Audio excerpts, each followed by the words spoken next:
우리는 창세기에서 아담과 하와가 선악과를 따먹은 결과로 인류의 비극이 시작이 되었다고 알고 있습니다. 이 비극은 바로 죽음입니다. 죽음은 인류의 죄의 속박 아래 가두는 진짜 노예의 주인입니다. 지상의 폭군은 죽음에서 힘을 빌려와서 통치권을 확정합니다. 십자가형이 로마 권위의 대표적 상징인 이유가 거기에 있습니다. 그러므로 예수님의 부활은 죽음의 권세에서 승리를 한 것입니다. 다시 말하면 세상 권세에서 승리한 것입니다. 이것이 부활 신앙의 의미입니다. 세상에서 죽음이 두렵지 않다면 두려울 것이 없는 것입니다. 다시 말하면 그리스도를 믿는 기독교인들은 세상 두려울 것이 없다는 말이 됩니다. 두 제자가 엠마오에 이르자 예수님은 가던 길을 가는 것처럼 보여서 그들은 날이 저물어 가고 있으니 자신들과 함께 하자고 권유합니다. 24장 30절 말씀입니다. 그들과 함께 음식 잡수실 때에 떡을 가지사 축사하시고 떼어 그들에게 주시니. 누가는 예수님이 부활 후 첫 식사를 묘사하고 있습니다. 즉 새로운 창조 세계의 첫 식사 장면을 보여주고 있는 것입니다. 죽음에서 부활하신 예수님이 이 새로운 세계의 시작이요 표지입니다. 예수님은 아이로의 딸이나 나인성 과부의 아들과 같은 방식으로 다시 살아나시지 않았습니다. 그들은 가엾게도 머지않아 다시 죽음 앞에 설 것입니다. 하지만 예수님은 죽음의 세계를 통과해서 반대편에 있는 새로운 세계, 죽음이 없는 새 창조의 세계로 들어가신 것입니다. 이런 예수님이 떡을 떼며 축사를 하고 계시는 것입니다.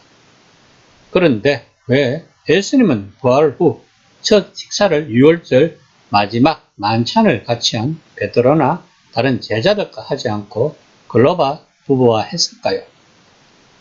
우리들이 생각하기로는 당연히 베드로나 다른 제자들과 첫 식사를 하는 것이 당연한 것인데 왜 제자들과 함께 하지 않았을 것일까요? 이는 누가가 다른 메시지를 전하고 싶었던 것입니다.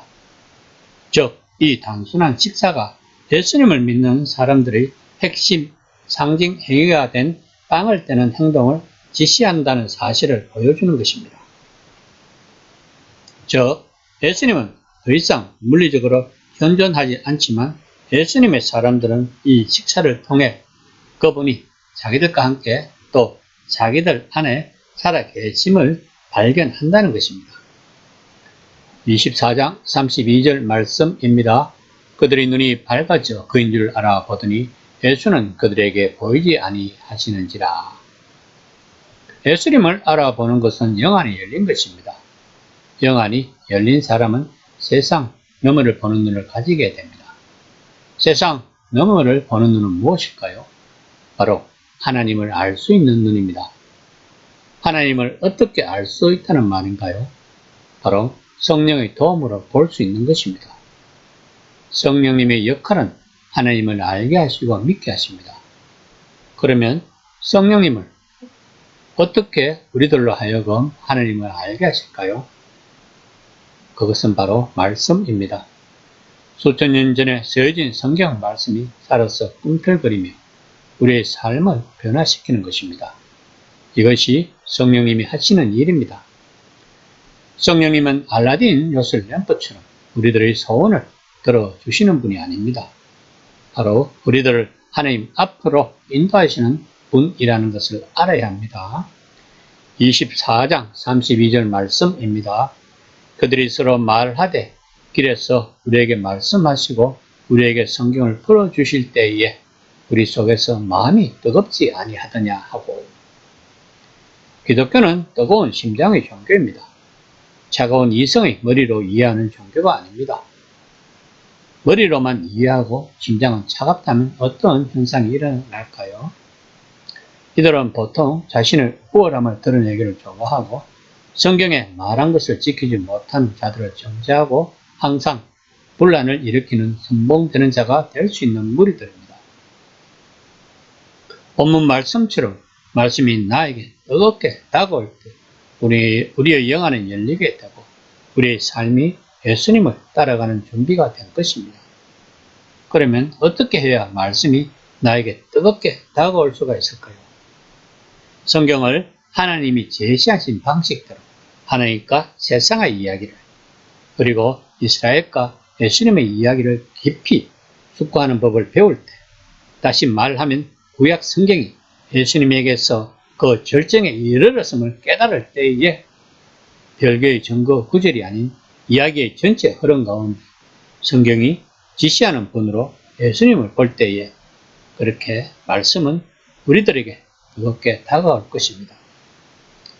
24장 33절에서 34절 말씀입니다. 곧 그때로 일어나 예루살렘에 돌아가 보니 열한 제자 및 그들과 함께한 자들이 모여있어 말하기를 주께서 과연 살아있고 시몬에게 보이셨다 하는지라.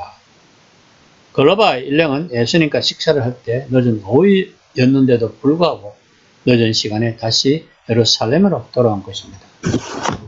돌아올 때 그들의 마음은 어땠을까요? 예수님에 의해 새로운 창조의 세계에 들어온 마음은 어땠을까요? 아마도 세상을 다 가진 기분이 아닐까요? 이것이 바로 거듭난 자의 마음일 것입니다.